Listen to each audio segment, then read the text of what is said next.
The world belongs to those who read. Hello friends, my name is Medavi. I'm a cost accountant and a working professional. I'm here to discuss the chapter number 2 of your compulsory paper, 100 marks compulsory paper, that is Strategic Business Leader, and the chapter number 2 is Concept of Strategy. I'm again repeating and reminding the fact that the contents of the slides have been taken from your study material, Kaplan. अब आप मुझे ये बताइए chapter number 1 में कोई doubt तो नहीं रह गया, और अगर कोई डाउट रहा है तो feel free to drop a comment in a comment box. ठीक है, अब हम चैप्टर नंबर 2 के साथ स्टार्ट करते हैं. ठीक है, कंसेप्ट ऑफ स्ट्रैटेजी जो हमारा चैप्टर है, हम किस तरीके से फ्लो करेंगे. हम सबसे पहले डिस्कस करेंगे कि प्लान क्या होता है. एक JWS मॉडल है हमारे एक काप्लान मटेरियल में, हम उसके बारे में पढ़ेंगे क्या होता है, और स्ट्रैटेजिक ड्रिफ्ट क्या होता है. ठीक है, सबसे पहले एक एग्जाम्पल से स्टार्ट करते हैं. तो आपको पता है क्या हुआ था जब मैंने अपना पहला इंटरव्यू दिया था. मतलब हम क्योंकि मैं कॉस्ट अकाउंटेंट हूँ, तो मैंने ना 3-4 कंपनीज के इंटरव्यू में अपने आप को मतलब अप्लाई किया था और अटेंड किया था वो 3-4 इंटरव्यूज. तो सबसे कॉमन क्वेश्चन जो मुझसे पूछा गया था इंटरव्यूज में, वो सबसे पहला था, एक तो डिस्क्राइब या tell me about your self, और सेकेंड क्वेश्चन था where do you see your self after 5 years. तो क्या हुआ जब मुझसे पूछा गया where do you see your self after 5 years, ये कंपनीज क्वेश्चन क्यों पूछती हैं, इसके पीछे का लॉजिक अगर किसी को पता हो और कोई डेप्थ में सोच पाए और अच्छे से आंसर दे पाए तो कंपनीज आपको यूं हायर कर लेती है. तो जनरली आपसे ये इसलिए पूछा जाता है क्योंकि देखा जाता है कि आप 5 साल में अपनी ग्रोथ को कैसे देख रहे हो और उस ग्रोथ को आप कंपनी की ग्रोथ के साथ कैसे इंटीग्रेट कर रहे हो. तो इसका ना शॉर्ट और अगर आपको सिलेक्ट होना है तो जो आंसर होता है वो ये होता है कि I see myself sitting in the managerial position at your company and helping in my individual growth and integrating the company's individual growth so that we can grow and rise and shine in the way we want. ठीक है, तो इससे क्या हुआ, सामने वाले interviewer को लगेगा कि यार ये तो टिकने वाला बंदा है, तो इसको हम अपनी कंपनी में हायर कर सकते हैं. अब आप सोचोगे कि मैम आपने ये एग्जाम्पल डिस्कस क्यों किया. एग्जाम्पल इसलिए डिस्कस किया ताकि आपको मैं ये बता पाऊँ कि स्ट्रैटेजिक जो हमारा पहला टॉपिक है which is meaning of strategic planning, वो क्या है. तो स्ट्रैटेजिक प्लानिंग एक तरीके से एक ऐसी प्लानिंग होती है जो कि होल ऑर्गेनाइजेशन को ली जाती है और जनरली लॉन्ग टर्म होती है. लॉन्ग टर्म का मतलब होता है कि 5 साल और 5 साल से ज्यादा कि ये प्लानिंग को स्ट्रैटेजिक प्लानिंग कहा जाता है. तो अब क्या है कि लॉन्ग टर्म होराइजन देखा जाता है, होल ऑर्गेनाइजेशन को देखा जाता है, और कैसे हम अपने आप को दूसरे मतलब हमारे कॉम्पिटिटर्स से एक एज दे पाएंगे ताकि हम अपने आप को एक होता है ना कि अलग दिखा पाए. याद करिए चैप्टर नंबर 1 जो मैंने कम्युनिकेशन वाला जो टॉपिक स्टार्ट किया था, उसमें मैंने बताया था कि एक जो हमारा एम्प्लॉय है वो आउटशाइन कर पा रहा है बाकी एम्प्लॉय से. वो आउटशाइन क्यों कर पा रहा है, क्योंकि उसके पास एक एडवांटेज है, एक अलग स्किल्स है. ऐसे ही ये एप्लीकेबल होता है आपके ऑर्गेनाइजेशन के अंदर. ऑर्गेनाइजेशन में भी क्या होता है, अगर आपके पास एक कॉम्पिटिटिव एज है, एक कॉम्पिटिटिव एडवांटेज है, आपके पास एक यूनिकनेस है, तो आप क्या होते हो, आप अपने मार्केट में आपको स्टैंड आउट कर सकते हो. ठीक है ना. अब इस पिक्चर को ध्यान से देखिए. इस पिक्चर में सब क्या कर रहे हैं, सारे जो आपके ऑर्गेनाइजेशन के employees starting from the managerial position, directors, CFO से नीचे तक सारे साथ में बैठे हैं और ये डिस्कस कर रहे हैं कि हम अपने ऑर्गेनाइजेशन की प्लानिंग किस तरीके से करें, एम्प्लॉयज को कैसे खुश रख सकते हैं, हम अपने प्रोडक्ट को कैसे डाइवर्सिफाई कर सकते हैं. ये सारी चीजें ये एनालाइज कर रहे हैं ताकि ये अपनी ग्रोथ भी कर पाए, ऑर्गेनाइजेशन की ग्रोथ भी कर पाए, ना ऑर्गेनाइजेशन को एक प्रॉफिट मेकिंग ऑर्गेनाइजेशन में शिफ्ट कर पाए. ठीक है, आगे बढ़ते हैं. सेकेंड है कि इम्पोर्टेंस क्या है स्ट्रैटेजिक प्लानिंग की और डिसएडवांटेज क्या है. देखो, स्ट्रैटेजिक प्लानिंग का जो इम्पोर्टेंस है वो ये है कि अगर प्लान करते हैं तो हम उस अकॉर्डिंगली ग्रो अपने आप को उसी स्पीड में, उसी लाइन में अपने आप को उसी डायरेक्शन में चलते रहते हैं. ठीक है।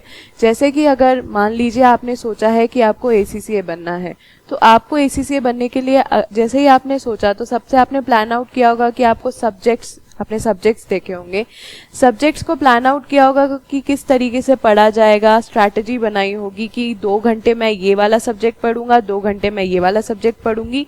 तो इस हिसाब से आपका कोर्स आप कंप्लीट कर पाएंगे। और अगर आप टाइमली कोर्स कंप्लीट कर पाते हैं तो फिर आप रिवीजन करते हैं, प्रैक्टिस करते हैं, उस इन सारी चीज़ों को लेके ही तो आप एग्ज़ाम में जो अपेयर कर पाते हैं और क्वालिफाई कर पाते हैं। ऐसे ही स्ट्रैटेजिक प्लानिंग इसलिए इम्पॉर्टेंट है क्योंकि अगर आपने सोच लिया कि आपको आपकी कौन सी स्ट्रैटेजीज अपनानी है अपने ऑर्गेनाइजेशन के अंदर, तो उस हिसाब से आप अपने आप को उसी डायरेक्शन में आप फ्लो करोगे, उसी को सोचोगे, उसी हिसाब से आप वर्क करोगे और उसी हिसाब से आप अपने आउटकम्स लेकर आओगे। और आउटकम्स वैसे नहीं आए तो आप वापस से गो थ्रू करोगे अपने प्रोसेस के अंदर और चेंजेस लाके अपनी ऑर्गेनाइजेशन की ग्रोथ में हेल्प कर पाओगे। इसके एडवांटेजेस क्या हैं?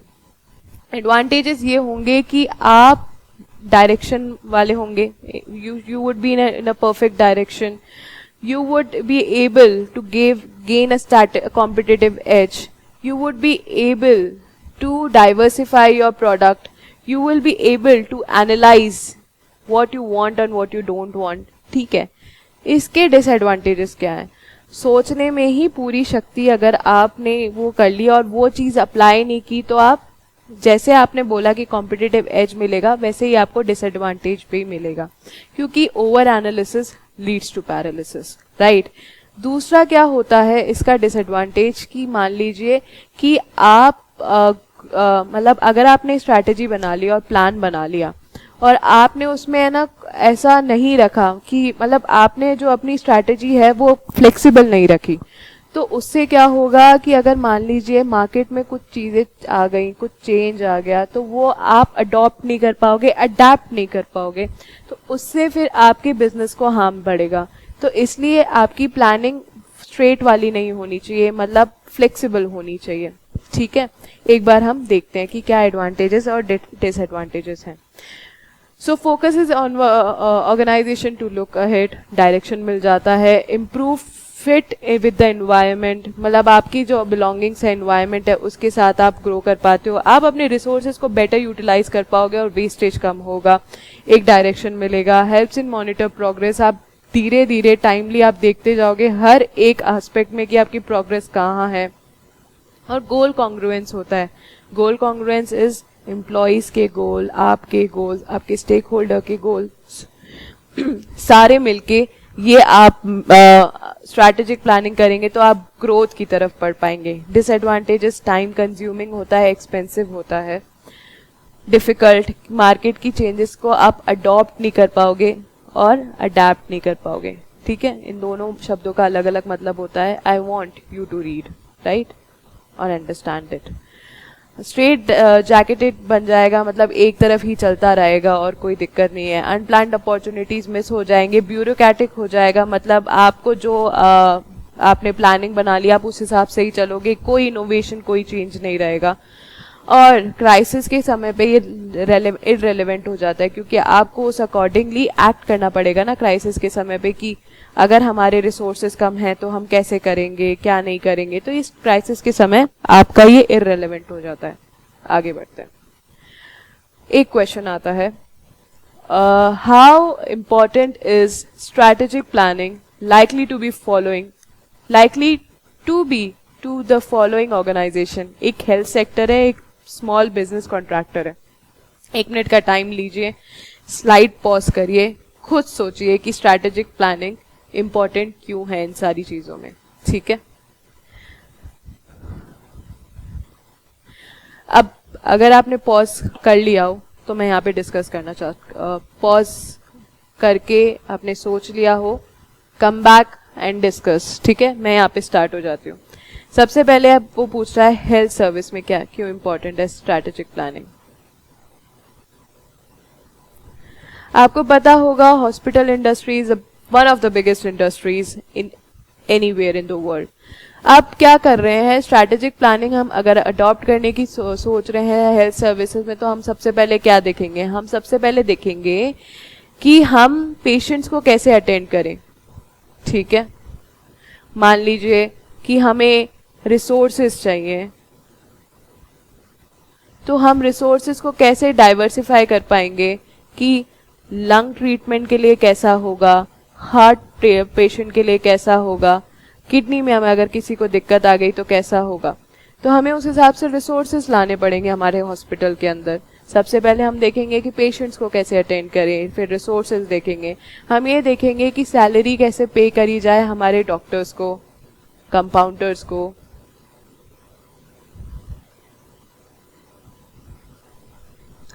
नर्सेस को, स्पेलिंग गलत हो गई है, स्पेलिंग देख लीजिएगा, ठीक है, नर्सेस को हम कैसे ही सैलरी पे कर पाएंगे। उसके बाद हम ये देखेंगे कि जो कुछ भी पैसा हमारा बचा, जो कुछ भी प्रॉफिट आया इन सारी चीज़ों के बाद, उसको हम कितना हमारे बिजनेस में लगाएंगे और कितना हम इन्वेस्ट करेंगे, क्योंकि investment also plays a major role in business. अगर आप इन्वेस्ट नहीं करोगे तो अनवांटेड सिचुएशंस में आप पैसा कहाँ से लाओगे, लोन तो कोई देता नहीं है अनवांटेड सिचुएशंस में, तो ये वाली चीज़ें जो इन्वेस्टमेंट आप करते हो वो काम आती हैं। This happens in the real life as well. हम लोग भी मतलब मैं आपको ये एडवाइस दूंगी कि अगर आप लोग अर्न करते हैं और अर्न नहीं भी करते हैं, तो अगर आपको कोई पॉकेट मनी भी मिलती है, learn to invest on monthly basis, because this will help you in the unplanned situations, in the crisis situation. Okay, ऐसे ही अब वो पूछ रहा है कि स्मॉल बिल्डिंग कॉन्ट्रैक्टर के लिए क्या स्ट्रैटेजिक प्लानिंग होगी।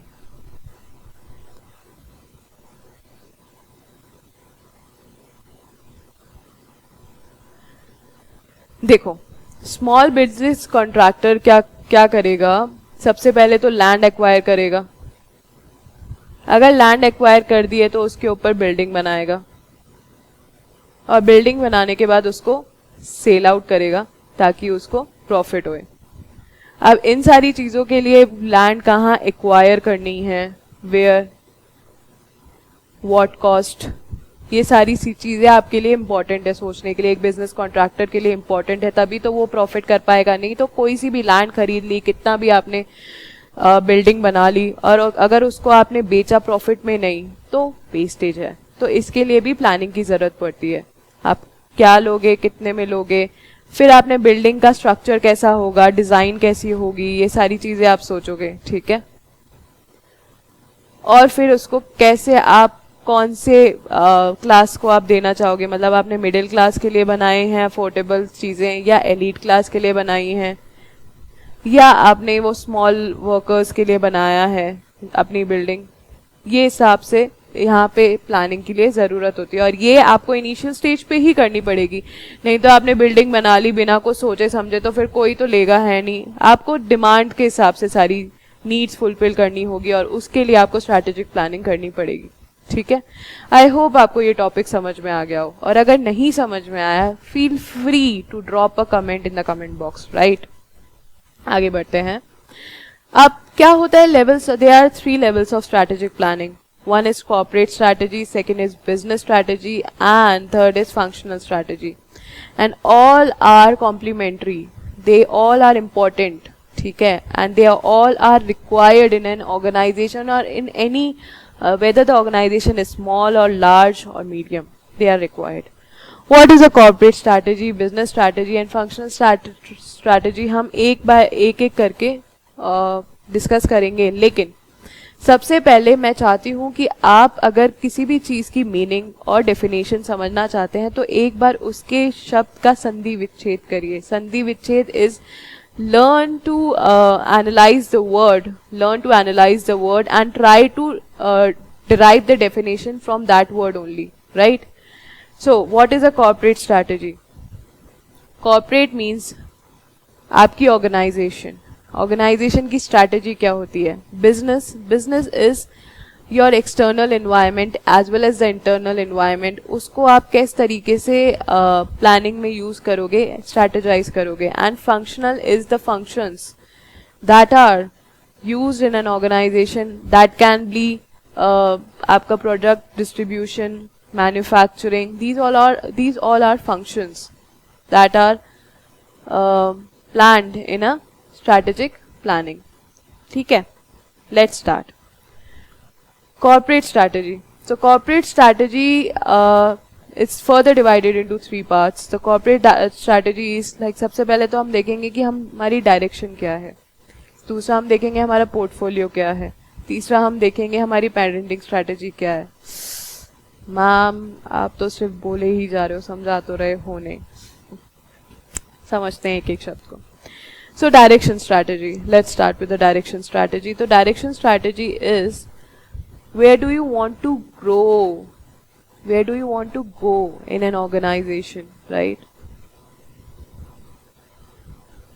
Not in an organization, where you want the organization to go. Where you want in an organization to go. मान लीजिए कि अगर आपकी ऑर्गेनाइजेशन एक स्मॉल टर्म मतलब स्मॉल है, मीडियोकर है, और आप चाहते हो कि आप आगे बढ़ना चाहते हो, तो आपको क्या करना पड़ेगा, एक डायरेक्शन लेना पड़ेगा कि नहीं आज मैं यहाँ पर हूँ,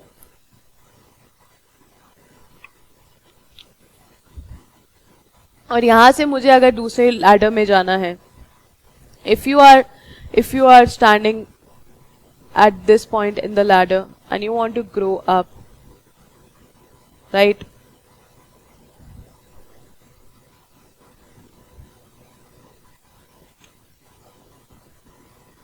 If you are at this stage of the ladder, if you are standing here and you want to grow up, you want to climb, step by step you have to take a direction, right? And for growing up you need to devise or design a strategy. So corporate strategy का एक part है that you need to decide your direction. मान लो direction decide कर ली. अब आप मान लीजिए कि एक सोप मैन्युफैक्चरर है. सोप मैन्युफैक्चरर आप सिर्फ मेन के सोप बनाते हैं. अब अगर आपको डाइवर्सिफाई करना है तो आप क्या चाहेंगे, आप वुमेन्स के भी सोप बनाना स्टार्ट कर देंगे. आप शैम्पू स्टार्ट कर सकते हैं बनाना.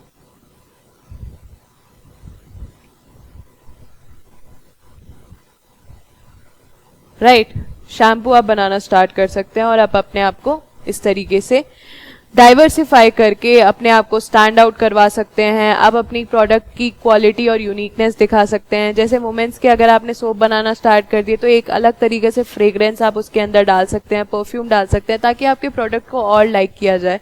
तो that's the part of a concept strategy.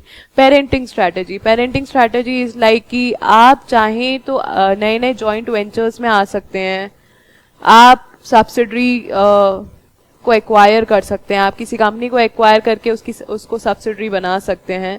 That is a parenting strategy. अगर आपने ये एक्वायर कर लिया, that also it's a part of a diversification and it's also part of कि आप क्या कर रहे हैं, आप अपने कॉम्पिटिशन को एक्वायर कर रहे हैं और आप स्टैंड आउट कर पा रहे हैं. मतलब आप ये दिखा रहे हैं इंडस्ट्री को कि आप यूनिक हैं यहाँ पे. अगर आपने अपने कंपटीशन को एक्वायर कर लिया, उनको वो कर लिया, तो इससे क्या होगा कि आप ये बता पाएंगे कि मैं कंपटीशन के साथ मिलकर अपने कंपटीशन को कट कर उनके साथ मिलकर उनको इंटीग्रेट कर एक अच्छा प्रोडक्ट दे सकता हूँ अपने इन्वायरमेंट को, अपने कस्टमर्स को. ठीक है, तो that's a part of a corporate strategy, right? So see, अगर आप इस इमेज को ध्यान से देखेंगे, सो कॉर्पोरेट स्ट्रैटेजी एक चीज से नहीं बनती है. सारी चीजों के को आप ऐड करेंगे तो you will get a corporate strategy. That is a direction, professional, portfolio and a parenting strategy. Let's go ahead. Business strategy. See this image. Business strategy, मैंने आपको पहले ही बोला था कि बिजनेस स्ट्रैटेजी ये वो स्ट्रैटेजी होती है जिसमें आप ये देखते हैं कि आप अपने बिजनेस को कैसे ग्रो करवा पाएं. देखो, difference between corporate strategy and business strategy is the corporate strategy is the initial stage where you decide that which direction you want to go, what portfolio diversification you want, whether you want to acquire a joint venture, and what you want to do in your in your organization in order to grow. Whereas business strategy is like you can give a competitive advantage among your competitors, among your जो आपके counter parts हैं उनके साथ आप एक competitive advantage पढ़ पाएं, and you can provide a good value to the customers and for their benefit and upliftment of your organisation you can provide the value to the customers. और ये आप चाहेंगे कि आपकी जो फर्म की पोजीशन है वो अब भी जो है वो फ्यूचर में इससे ज़्यादा हो. That's a part of a business strategy. And business strategy involves, if you want to grow anywhere, you have to take a plan, you have to develop a plan. And if you अगर आप develop करेंगे तो फिर उसके बाद आप analyze करेंगे कि आपकी growth कितनी हो रही है उस plan को अगर आप अपने adopt कर रहे हैं organization के अंदर, right? So plan अगर आपको design भी करना है तो सबसे पहले आपको सोचना पड़ेगा the what is the requirement, and you have to think of the good strategy ideas so that which can be adopted in your organization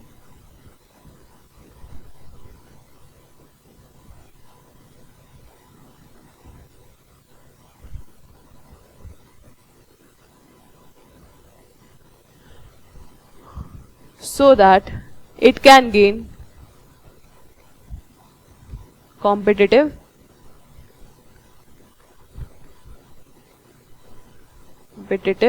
edge over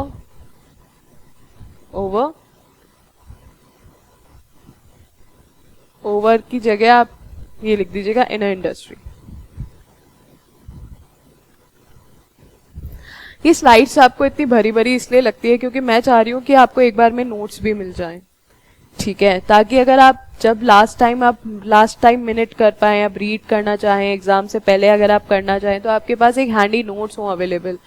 ऐसा नहीं है मतलब कि मतलब आपको मैं चाह रही थी कि कंटेंट मिल जाए ताकि आप पढ़ पाएं. आप खुद के नोट्स खुद डिज़ाइन करने में टाइम इतना वो ना करें, ताकि इससे बेटर है कि आप सोचें, एक अलग डायरेक्शन दें अपनी सोच को, और कैसे आप अपने आप को इम्प्रूव कर पाएं, क्योंकि note making is actually time consuming task, right. So that's why ये मैं चाहती हूँ कि आपको इन स्लाइड्स के अंदर सब कुछ मिल जाए, ठीक है.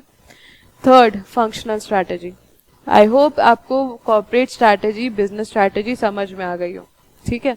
अब फंक्शनल स्ट्रैटेजी का मैंने आपको बताया था कि एक function of the organisation that is purchasing of raw material. It can be purchasing of raw material, it can be the manufacturer of the product, it can be the sale and distribution of the product, ठीक है. तो अब क्या है, इन सारी चीज़ों के लिए कोऑर्डिनेशन होना चाहिए सबके अंदर. मतलब अगर आप प्रोडक्ट अच्छे से परचेज नहीं करेंगे, अपना रॉ मटेरियल अच्छे से परचेज नहीं करेंगे तो फिर आप मैन्युफैक्चर कैसे करेंगे. तो इन सारी चीज़ों का आपस में कोऑर्डिनेशन बहुत अच्छा होना चाहिए, तभी आप अपनी ऑर्गेनाइजेशन को ग्रो कर पाएंगे और प्रॉफिट अचीव कर पाएंगे. तो जैसे ही अगर आपने रॉ मटेरियल परचेज किया तो आप फिर मैन्युफैक्चर करेंगे उसे. मैन्युफैक्चर करते ही आप देखेंगे कि आपके रिसोर्सेज शॉर्ट तो नहीं पड़ गए हैं. रिसोर्सेज वाइडर टर्म है. Resources include your product as well, your employees, right. तो आपके रिसोर्सेज कभी शॉर्ट तो नहीं पड़ गए. ये सारी चीजें आपको देखनी है फंक्शनल स्ट्रैटेजी में, ठीक है. एक एग्जांपल लेते हैं बनाना रिपब्लिक का, ठीक है.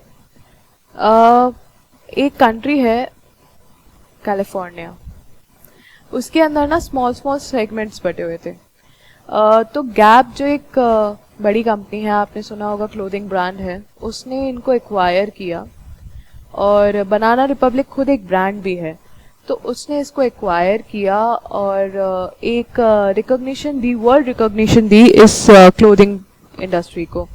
तो सबसे पहले क्या किया इन्होंने, इंटीग्रेट किया अपने आप को, फिर अपनी यूनिकनेस देखी क्लोथिंग में कि किस हिसाब से वो अपने आप को यूनिक दिखा पाए. और फिर गैप ने तो इसको एक्वायर कर ही लिया था. फिर मल्टीनेशनल कंपनीज में इसने अपनी क्लोथिंग को बेचना स्टार्ट किया और इस हिसाब से इसको वर्ल्ड रिकॉग्निशन मिली. So that's a part of a functional and operational strategy. एक एग्जाम्पल है, a full airline service, a full service airline is making the following decision. Should no frills low fare subsidy be set up? If it is set up, how should the cabin staff be recruited? Are these likely to be corporate, business and operational decision? तो ये मुझसे पूछ रहा है कि corporate business और operational decision का part है. हाँ भाई है.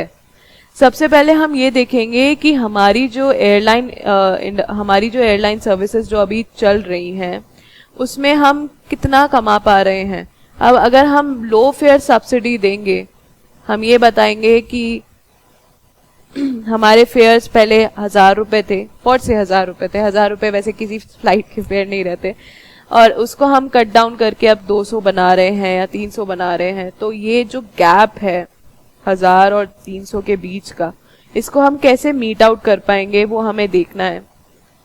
हमारे बिजनेस को तो अफेक्ट नहीं करेगा ना, ये हमें देखना है. तो that's a part of a decision which we have to take. अगर हम इसको मीट आउट करने के लिए हमारे एम्प्लॉयज की सैलरी कट कर देंगे which is the cabin staff, तो फिर उनको कैसे इफेक्ट करेगा. सो that's a part of a decision, business and operational decision which we have to take for the airline industry, right? आगे बढ़ते हैं. अब हमने एक पार्ट ऑफ चैप्टर डिस्कस कर दिया है, दैट इज वाई प्लान, जो आपको स्टार्टिंग में मैंने इमेज दिखाई थी. फिर दिखाया था JSW model, Johnson, Scholes and Whittington model. So this model ये मॉडल ये बताता है कि ये जो तीनों एक ट्रायंगल जो आप देख पा रहे हैं अपनी स्क्रीन पे, ये जैसे मान लीजिए कि स्ट्रैटेजिक पोजीशन और एनालिसिस हमें करनी पड़ती है, उसके बाद स्ट्रैटेजिक चॉइसेस आते हैं और फिर स्ट्रैटेजी जो हमने बनाई है उसको आप इम्प्लीमेंट करते हैं. So all these are together very important in an organization and the process can be start from anywhere. मान लीजिए आपने कुछ इम्प्लीमेंट कर दिया, फिर इम्प्लीमेंट करने के बाद आप एनालाइज कर रहे हैं कि ये सही है या नहीं है. ठीक है, इम्प्लीमेंट करने के बाद पहले आप एनालाइज करते हैं, सही नहीं होगा तो फिर आप स्ट्रैटेजिक चॉइसेस लेंगे, राइट. या मान लीजिए पहले आपने एनालाइज करना स्टार्ट कर दिया, फिर आप चॉइस करोगे, इवैल्यूएट करोगे वेदर इट इज करेक्ट और नॉट, उसके बाद फिर आप इम्प्लीमेंट करोगे. मान लीजिए आपने स्ट्रैटेजिक चॉइसेस पहले डिसाइड कर लिए, इवैल्यूएट कर ली, उसके बाद आप एनालाइज कर रहे हो और फिर एक्शन ले रहे हो. तो JWS मॉडल की यूनिकनेस है, ये कहीं से भी स्टार्ट हो सकता है ऑर्गेनाइजेशन के अंदर. ठीक है, हम एक एक करके समझते हैं. Strategic position and analysis, right. सारी चीजें जो आपको एनालिसिस के लिए जरूरत है वो आप अपने स्क्रीन पर देख सकते हैं. अब मैंने इस बार आपको टेक्स्ट ना दे के इमेज दी है, जो कि मैंने आपको चैप्टर 1 में भी बोला था. पिक्टोग्राफिकल मेमोरी इंसानों की, ह्यूमंस की शार्प होती है कंपैरेटिवली टेक्स्ट मेमोरी से. ठीक है, तो सबसे पहले अगर मैं इमेज देखूं तो मुझे दिख रहा है वर्ल्ड एनवायरनमेंट, जिसे मैं बोल सकती हूँ. ठीक है, तो अगर आपको कुछ एनालाइज करना है अपनी ऑर्गेनाइजेशन के अंदर, ये ऑर्गेनाइजेशन पर्सपेक्टिव से चल रहा है पूरा चैप्टर, राइट. तो अगर आपको कुछ एनालाइज करना है अपनी ऑर्गेनाइजेशन के अंदर, तो सबसे पहले आप देखोगे कि आप एनवायरनमेंट को क्या बेनिफिट दे रहे हो और कितना हार्म पहुंचा रहे हो. अगर हार्म ज्यादा है आपके बेनिफिट से, बिजनेस छोड़ दो, कोई जरूरत नहीं है बिजनेस करने की. और अगर आप बेनिफिट ज्यादा दे पा रहे हो, हार्म कम पहुंचा पा रहे हो, क्योंकि अगर आप इंडस्ट्री में कुछ भी मैन्युफैक्चर करोगे तो धुआं तो निकलेगा ही. आपके जो केमिकल्स होंगे वो आप कैसे आप उसको मीट आउट कर पाओगे, सेट ऑफ कर पाओगे, ताकि वो केमिकल्स से आपकी जो पशु पक्षी हैं, बर्ड्स एंड एनिमल्स, उनको कोई हार्म ना पहुंचे, राइट. तो these are important part of strategic analysis. ठीक है, तो अगर आप बेनिफिट ज्यादा दे पा रहे हो तभी you have to take this plan into action, otherwise not, right. Second चीज is the cultures and belief of the organisation.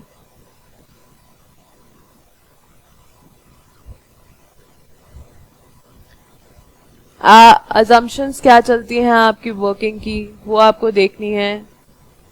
क्या होता है ये सब, जैसे मान लीजिए अजम्पशन, जैसे कुछ लोगों के अज्यूम होते, कुछ लोग, जैसे आप लाइफ रियल लाइफ एग्जांपल ले लेते हैं, कुछ लोग सुबह पढ़ते हैं, कुछ लोग रात को पढ़ते हैं, ठीक है।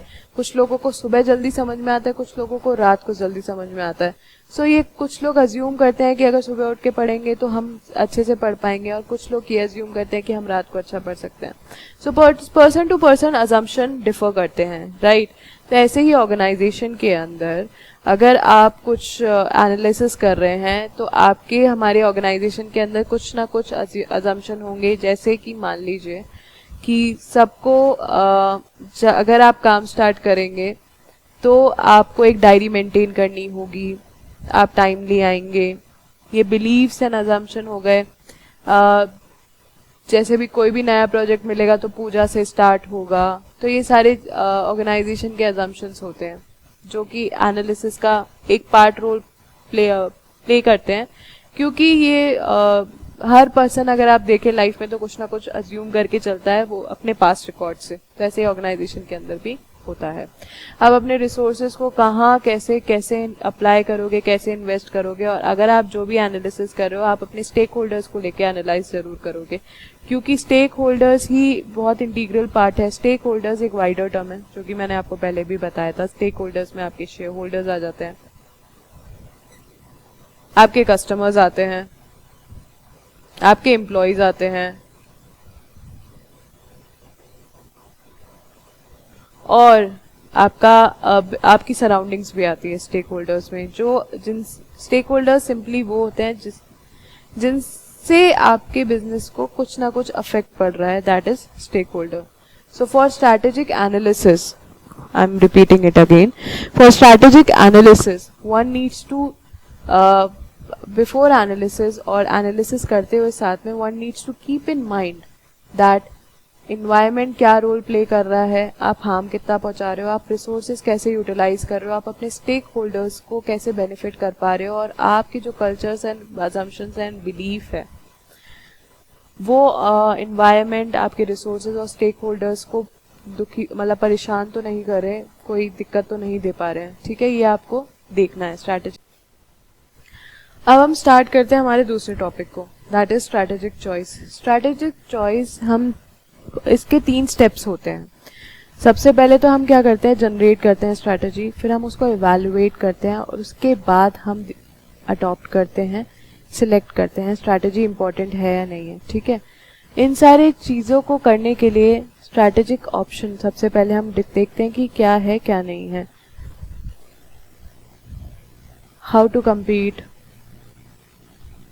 Direction of a growth, method of a growth, right. अब इसको समझते हैं, क्योंकि समझने में ही बेटर समझ में आएगा, उस चार्ट से तो आपको पता नहीं चलेगा क्या करना है। तो सबसे पहले मैंने आपको बोला कि स्ट्रैटेजिक एनालिसिस आपने कर लिया, अब आप देख रहे हो ऑप्शंस क्या हैं। ऑप्शंस को आपको देखने के लिए सबसे पहले करना पड़ेगा आपको एनालाइज, इवैल्यूएट और फिर सिलेक्ट। मान लीजिए एग्जाम्पल लेते हैं, मान लीजिए कि सोप इंडस्ट्री का तो एग्जाम्पल ले लिया कि कैसे डाइवर्सिफाई करते हैं। इस बार अब दूसरा एग्जाम्पल लेते हैं कि मान लीजिए मेरे ऑर्गेनाइजेशन के अंदर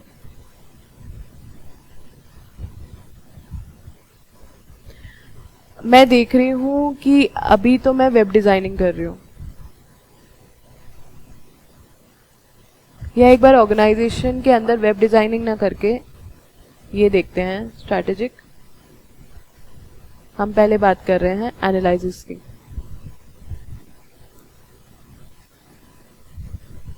तो मेरी एक इंडस्ट्री के अंदर पहचान है, फिल्म इंडस्ट्रीज के अंदर पहचान है, ठीक है।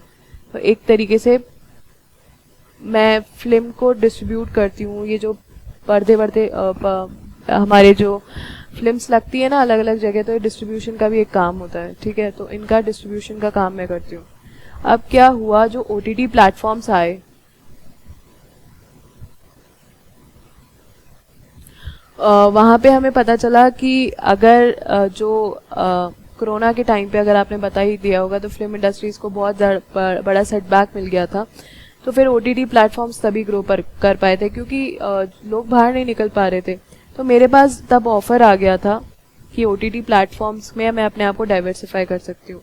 लेकिन ये जो मैंने एनालाइज किया, बिजनेस में तो एनालिसिस बहुत इंपॉर्टेंट है, तो मैंने एनालाइज किया कि मैं अभी जो मेरा मेजर हार्म पड़ रहा है मेरी बिजनेस को कोरोना के चक्कर में, तो वो हार्म को मैं कैसे मीट आउट कर सकती हूँ OTT प्लेटफॉर्म्स के साथ टाई अप करके, जो जैसे जी हो गया, नेटफ्लिक्स हो गया, प्राइम हो गया, इन सारे सब के साथ टाई अप करके मैं अपनी मूवीज यहाँ पर अपने दिखा सकती हूँ, ताकि मेरे डिस्ट्रीब्यूशन पे फर्क ना पड़े।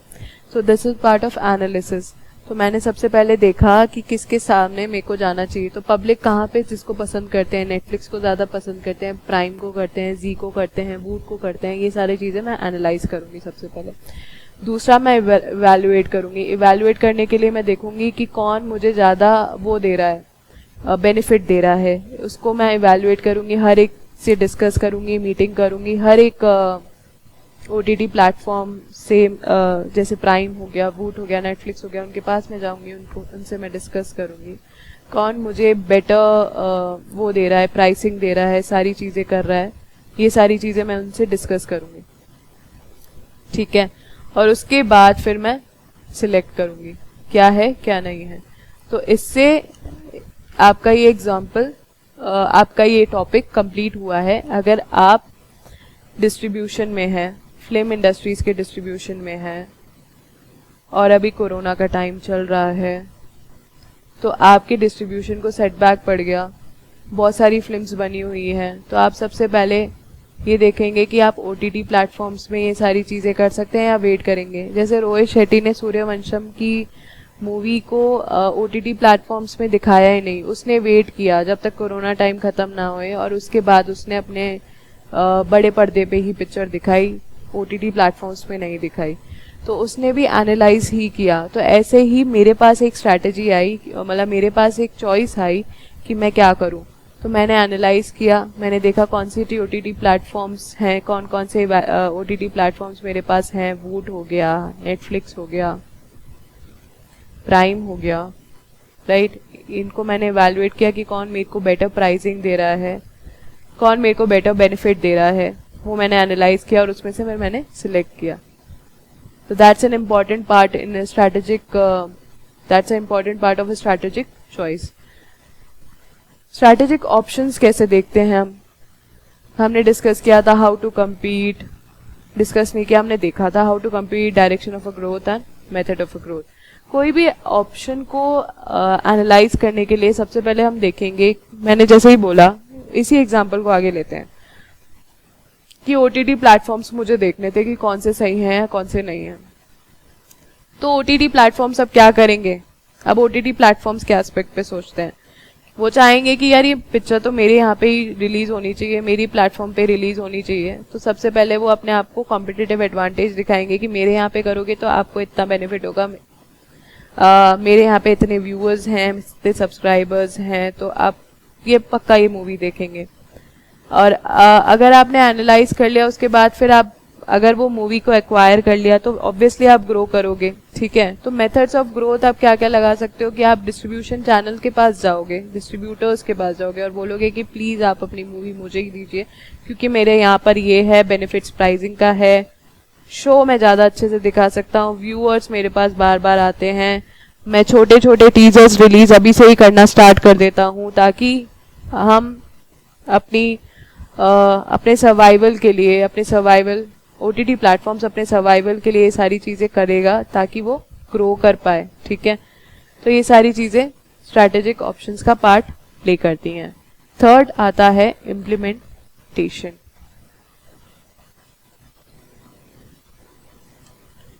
थर्ड आता है implementation, strategic action into implementation. इसके लिए सबसे पहले क्या 3 चीजें इंपॉर्टेंट है। ठीक है, इस स्लाइड्स में आपको सब कुछ मिल जाएगा, मैं एक बार साइड में समझाने की कोशिश करती हूँ। अगर आप इम्प्लीमेंट करोगे तो सबसे पहले देखोगे कि आपका एग्जिस्टिंग स्ट्रक्चर क्या है। मान लो आप बड़ी बड़ी बातें कर रहे हो कि मैं अपने पोर्टफोलियो को डाइवर्सिफाई कर दूंगा, मैं यहाँ तक पहुँच जाऊंगा, और आप अभी तक लोअर मार्केट में ही सेल कर रहे हैं, ठीक है। अगर आप ये नहीं कर रहे, मतलब डाइवर्सिफाई करना चाहते हैं अपने पोर्टफोलियो को, या आप अपना चीज़ें ग्रो करना चाहते हैं, और आप बोल रहे हैं कि मैं एलीट क्लास के लिए प्रोडक्ट बनाऊंगा, और अभी तक आपका प्रोडक्ट डिज़ाइन स्मॉल वर्कर्स और मिडिल क्लास के लिए ही है, तो फिर आप हवाबाजी में ही बोल रहे हैं, एक्चुअली कुछ है नहीं, राइट। तो सबसे पहले आपको इम्प्लीमेंट करने के लिए सबसे पहले आपको स्ट्रक्चर डिज़ाइन करना पड़ेगा, राइट। फिर उसके बाद आप ये देखोगे कि ऑर्गेनाइजेशन के रिसोर्सेज को आप कैसे यूटिलाइज करो, और अगर कुछ आपको नई चीज़ें चाहिए तो आप कैसे वो अपने इनकॉर्पोरेट करोगे एग्जिस्टिंग सिनारियो के अंदर, राइट। फिर आप जो चेंज लाए हो उसको आप मैनेज कैसे कर पाओगे। जनरली क्या होता है ना, ह्यूमंस डजंट लाइक चेंज, वो चाहते हैं कि हमारी लाइफ जैसे चल रही है चलने दो, पर ग्रोथ के लिए आपको डिस्कम्फर्ट तो लेना ही पड़ेगा।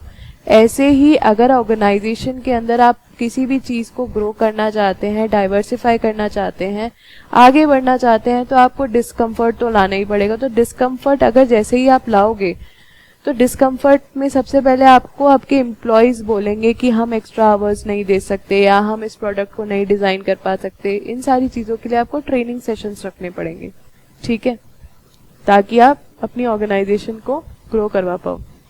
ट्रेनिंग सेशंस रखने पड़ेंगे, आप अपने एम्प्लॉयज़ के कैसे डील करेंगे, आप अपने कस्टमर्स को कैसे समझाएंगे कि हमने ये जो डाइवर्सिफिकेशन किया है हमारे प्रोडक्ट के अंदर, या आपकी बेनिफिट के लिए किया है, प्राइसिंग चेंज जो की है वो आपकी बेनिफिट के लिए किया है। जैसे पार्ले जी अभी भी 10 रुपए का ही आता है, पर पहले 10 रुपए की क्वांटिटी इतनी हुआ करती थी, अब इतनी सी है। तो पार्ले जी फिर भी एक ब्रांड ऐसा है जो कि छोटे बच्चे, अगर जो न्यू बॉर्न बेबीज हैं उनको दूध के साथ खिलाया जाता है, बड़े चाय के साथ खाते हैं, तो उसने अपनी यूनिकनेस रखी हुई है, तभी वो अभी तक बिक रहा है। नहीं तो 10 रुपए में पहले वो इतना था, अब इतना सा हो गया है। तो कस्टमर्स अभी भी उसके लिए कमिटेड हैं। वो इसलिए है क्योंकि उसने समझाने की कोशिश की है अपने कस्टमर्स को कि इन्फ्लेशन के चक्कर में वो अपनी साइज डिक्रीज कर रहे हैं, प्राइस वो ही रख रहे हैं, राइट। ऐसे ही क्या होता है, आप एम्प्लॉयज़ के फियर्स और रेसिस्टेंस को कैसे मीट आउट कर पा रहे हो, आप अपने रिसोर्सेज सही से ले पा रहे हो नहीं ले पा रहे हो, करंट नॉन करंट एसेट, और आप स्ट्रक्चर डिज़ाइन कर पा रहे हो नहीं कर पा रहे हो, तभी आपने जो सोचा है, जो आपने स्ट्रैटेजी सोची है, उसी को आप इम्प्लीमेंट कर पाओगे, ठीक है। हमारा जो दूसरा टॉपिक है वाई प्लान हो चुका है, JSW मॉडल हो चुका है, ठीक है। एक एग्जाम्पल कर लेते हैं ताकि आपको एक कंफर्ट आ जाए कि हमने जो भी पढ़ा है उसको आप कैसे आगे ले जाएंगे। फुल प्राइस एयरलाइन मॉडल्स जो हमने पहले अभी एग्जाम्पल डिस्कस किया था, उसी का ये आगे का पार्ट है। हम चाहते हैं सेटअप करना नो फ्रिल्स लो से सब्सिडी में, तो स्ट्रैटेजिक प्लानिंग प्रोसेस क्या इंक्लूड करेगी। सबसे पहले तो हम देखेंगे कि हमारी अभी पोजीशन क्या है, कब अभी ऑयल मैं कितने में खरीदती हूँ, मेरे एम्प्लॉयज़ को कितनी सैलरी देती हूँ, मेरी चीप लैंडिंग फ़्लाइट्स कितनी हैं, मतलब मैं सस्ते में कितनी फ़्लाइट्स को कर देती हूँ, मैं पब्लिक और इन्वायरमेंटल डैमेज तो नहीं कर रही हूँ, स्ट्रेंथ क्या है मेरे ब्रांड की। ये सारी चीज़ें मैं पहले अपनी पोजीशन को एनालाइज करूँगी। सबसे पहले अभी जो चल रहा है सिनेरियो उसको एनालाइज करूंगी। उसके बाद फिर क्या करूंगी, मैं ऑप्शंस देखूंगी कि अगर मैं लो प्राइस या चीप सा लैंडिंग्स में जाती हूँ तो मेरे बिजनेस को कैसे कैसे इफेक्ट करेगा, या मेरे सर्वाइवल को कैसे कैसे इफेक्ट करेगा अगर मैंने सब्सिडी दे दी। तो फिर मैंने चॉइसेस देखी। मान लो मुझे समझ में आ गया कि अगर मैं रूट महाराष्ट्र से लेकर अगर दिल्ली तक ले आऊँ तो मेरे को 1000 रुपये कम पड़ेगा। मतलब अगर मेरी कनेक्टिंग फ्लाइट्स रही तो मुझे फेयर मैं कम कर सकती हूँ, और नॉन कनेक्टिंग फ्लाइट्स रही मतलब अगर सिंगल रही तो फिर मेरे को फेयर ज़्यादा पड़ेगा। अगर मैंने ये एनालाइज कर लिया तो फिर वो मैं इम्प्लीमेंट करना चालू कर दूंगी और प्रैक्टिस में ले आऊँगी। और सबसे पहले तो मैं एम्प्लॉयज़ को वो करूँगी, कंसोल करूँगी, ताकि क्योंकि उनको अगर नॉन कनेक्टिंग फ्लाइट्स रही तो उनको एक्स्ट्रा आवर्स देने पड़ेंगे, तो उनको मैं कंसोल करूँगी कि आपको ये करना पड़ेगा ताकि मेरी ऑर्गेनाइजेशन ग्रोथ कर पाए, आपकी ग्रोथ को भी आएगी, ट्रेनिंग सेशंस दूंगी उनको ताकि वो कंपनी की ग्रोथ में हेल्प कर पाए। ठीक है, अब हम स्ट्रैटेजिक मैनेजमेंट को अलग अलग कंसेप्ट्स में देखते हैं कि क्या क्या चॉइसेस चाहिए होती है स्मॉल ऑर्गेनाइजेशन को, स्मॉल बिजनेस को। देखो स्मॉल बिजनेस क्या करेगा, सबसे पहले तो वो एक ही प्रोडक्ट में यूज करेगा। ठीक है, तो स्मॉल बिजनेस के लिए मैं कैसे अपने मतलब इन्वायरमेंट को देखूंगी। सबसे पहले तो कि मैं जो प्रोडक्ट कर रही हूँ वो मेरे इन्वायरमेंट के लिए हार्मफुल तो नहीं है। मैं ये देखूंगी कि उसकी प्राइसिंग सही है या नहीं है। ठीक है, और कैसे मैं अपने प्रॉफिट्स को इंक्रीज कर पाऊँ, अपने प्रोडक्ट को अलग अलग जगह दे पाऊँ। ये स्मॉल बिजनेस के स्ट्रैटेजिक मैनेजमेंट के कंसेप्ट है। मल्टीनेशनल्स क्योंकि वो डाइवर्सिफाइड प्रोडक्ट्स में डील करता है, तो उसको कैसे ग्रो करेगा, वो ये देखेगा, वो यूनिकनेस लाएगा अपने प्रोडक्ट के अंदर, तभी तो उसका वो लेगा, कस्टमर्स उसके ब्रांड को प्रेफर करेंगे। टाइमली अपने डिस्ट्रीब्यूटर्स को चीजें पहुंचाएगा ताकि मार्केट में हमेशा वो चीजें मिले। अगर वो मान लो शॉर्टेज आ गई तो कस्टमर्स दूसरी जगह जाएंगे। ठीक है, ये सारी चीजें इंपॉर्टेंट है। पब्लिक सेक्टर में तो मेजर स्टेक तो गवर्नमेंट का ही होता है, तो गवर्नमेंट जो डिजाइन करती है, प्लानिंग करती है, वो एक इम्पॉर्टेंट रोल प्ले करता है स्ट्रैटेजिक मैनेजमेंट में। तो गवर्नमेंट जैसे क्रूड ऑयल की प्राइसेस बढ़ा लेती है या ऑयल की प्राइसेस घटा देती है, तो उससे मेरे गवर्नमेंट अगर सब्सिडी वो निकाल लेती है कि ये प्रोडक्ट आप इतने में बेचोगे, 10 की जगह 5 रुपए में बेचोगे और 5 रुपए वो मीट आउट कर रहे हैं, तो ये पब्लिक सेक्टर कैसे अपने ऑर्गेनाइजेशन के अंदर ये सारी चीजें इम्प्लीमेंट करेगी, और इम्प्लीमेंटेशन के लिए भी गवर्नमेंट ही डिजाइन करके देती है चीजें। तो ये सारी चीजें होती है स्ट्रैटेजिक मैनेजमेंट में। और अगर वॉलंटरी और नॉन प्रॉफिट सेक्टर्स के अंदर क्या होता है, इनका तो अब मोटो ही होता है कि प्रॉफिट कमाना नहीं होता, तो वो कैसे अपने प्रोडक्ट को, अपनी चीजों को, अपनी सर्विसेज को इन्हांस कर पाएंगे, ग्रो कर पाएंगे, ये स्ट्रैटेजिक मैनेजमेंट में सोचना होता है इनको। ठीक है, आगे बढ़ते हैं। Strategic drift. देखो अब मान लीजिए कि आपने ये सोचा, ये प्लान किया, और जैसे ही आपने प्लान को इम्प्लीमेंट किया, फॉर से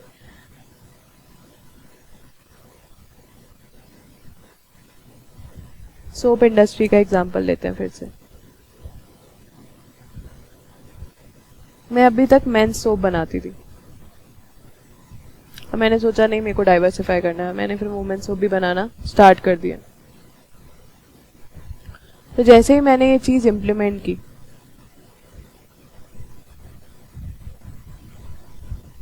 इम्प्लीमेंट करने के बाद मेरे को एक डायरेक्शन मिला, और डायरेक्शन से मैं ग्रो करने लग गई। लेकिन मेरे एनवायरनमेंट में चेंज आ गया। मान लीजिए कि मेरा जो कॉम्पिटिटर है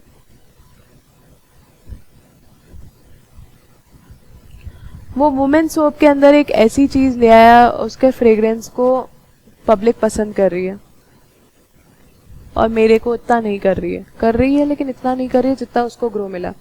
तो उससे मेरे बिजनेस को थोड़ा सा अफेक्ट होना स्टार्ट हुआ, और वो थोड़ा सा डायरेक्शन लेस हो गया। यहाँ पे डायरेक्शन ठीक था, यहाँ पे डायरेक्शन थोड़ा सा अफेक्ट हुआ। अब यहाँ पे आता है आपके पास दो ऑप्शन। सबसे पहला, जैसा चल रहा है चलने दो, गो विद द फ्लो। और दूसरा कि जो ये आपका फ्लो है, इसमें आप अपने है ना थोड़ा सा यूनिकनेस ले आए, थोड़ा सा सोचें, एनालाइज करें कि कहाँ कमी पड़ रही है, और कमी को आप ओवरकम पकाएं। अगर आप ये सारी चीजें करेंगे तो फिर आप वापस से ग्रो कर लेंगे, और अगर आप गो विद द फ्लो करेंगे तो आप नीचे चले जाएंगे। If you are unable to match the needs and the demand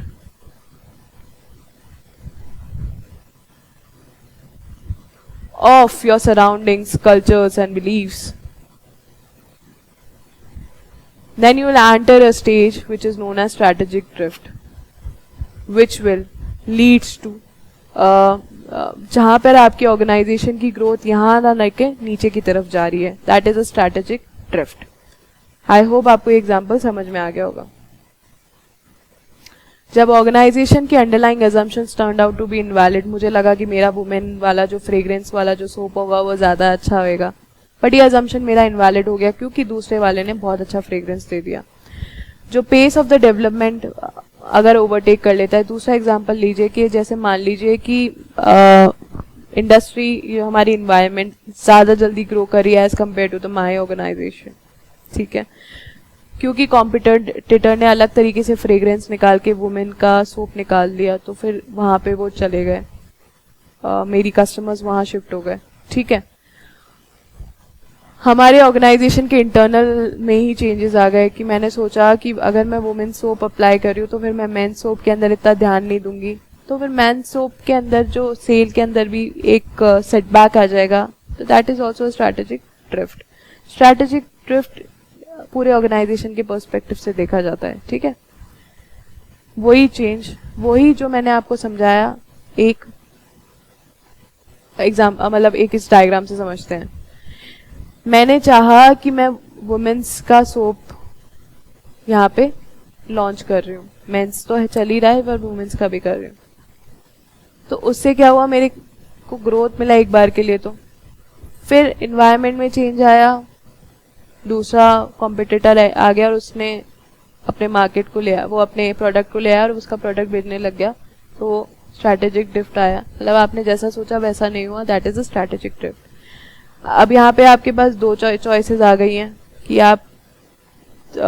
आपके मैनेजर्स के पास आप ये ले गए अपना कि क्योंकि दूसरा प्रोडक्ट लॉन्च हो गया तो मेरे वो उसको सेटबैक आ रहा है. तो मैनेजर के पास अगर वो अपने पुराने कल्चर और अजम्पशन से चलेगा तो बिजनेस को सेटबैक लग जाएगा और that will lead to a flux. एक ऐसी स्टेज जहाँ पे आप एक अच्छी मतलब एक उभरते हुए चीज से आप नीचे गिरने लग गए, स्टैटिक आने लग गए, नीचे गिर रहे हो. ठीक है, फिर मैनेजर ने अपने वेज और मीन्स को थोड़ा सा चेंज किया और एक नया ट्रांसफॉर्मेशन लाया, उससे आप ग्रो कर जाओगे. और अगर आप नहीं करोगे, मतलब अगर वो चेंज नहीं लाया, तो फिर आपकी कंपनी शैटर हो जाएगी, बंद हो जाएगी. तो that is a strategic drift. One needs to avoid the strategic drift. Strategic drift can be avoided तब आप environment को अच्छे से analyze कर रहे हो और देख रहे हो कि सारी चीजें सही चल रही है नहीं चल रही हैं, आप adapt कर पा रहे हो changes. ठीक है, अब अपने competitors को analyze कर पा रहे हो और आप चीजों को अच्छी से सोच समझ पा रहे हो ताकि आप avoid कर पाओ ये सारी चीजें. Regularly assess the environment. आप flexible हो, आपके जो वो आपने जो अपने कल्चर्स और बिलीव्स बना रखे हैं, डायरेक्शंस बना रखे हैं अपनी ऑर्गेनाइजेशन के अंदर, वो फ्लेक्सिबल होनी चाहिए. अगर स्टैटिक रही तो फिर आप ग्रो नहीं कर पाओगे और फिर आपका बिजनेस का डिमाइस तो पक्का ही है. जो भी बैरियर्स और कल्चरल चेंजेस बैरियर्स आ रहे हैं तो उसको आप चेंज कर पाओ, कोप कर पाओ, ब्रेक कर पाओ. और एक कलर, एक विजन और एक आइडिया होना चाहिए in order to achieve and understand कि आप फ्यूचर में क्या चाहते हो. ठीक है, आपके मैनेजर्स जो होंगे आपके ऑर्गेनाइजेशन के अंदर, that plays a very vital role. ताकि क्योंकि आप देख लीजिए, अगर आप वो पुराने बिलीव्स में चल रहे हैं तो डिमाइस हो रहा है मेरी ऑर्गेनाइजेशन का, और पुराने बिलीव में नहीं चल पा रहे हैं तो ट्रांसफॉर्मेशन लाके मैं फिर से ग्रो कर पाऊंगी. ठीक है, तो एक स्ट्रैटेजी बहुत अच्छी इंपॉर्टेंट है. इस एग्जाम्पल को देखिए, ये एग्जाम्पल मैं ऑलरेडी आपको पहले ही समझा चुकी हूँ, नेटफ्लिक्स वाला, ये वही एग्जाम्पल है. 2 मिनट स्लाइड को पॉज करके समझ लीजिएगा. ठीक है, और देख लीजिएगा इस एग्जाम्पल को. Thank you. मुझे लगता है मैं उम्मीद करती हूँ कि आपको ये सारी चीज़ें समझ में आ रही हैं. और अगर नहीं समझ में आ रही, feel free to drop a comment in the comment box. ठीक है, थैंक यू सो मच. अब मैं मिलती हूँ आपको चैप्टर 3 के साथ. इस बार मैंने सारी स्लाइड्स के अंदर क्वेश्चंस भी इंक्लूड कर दिए हैं. ठीक है, थैंक यू सो मच.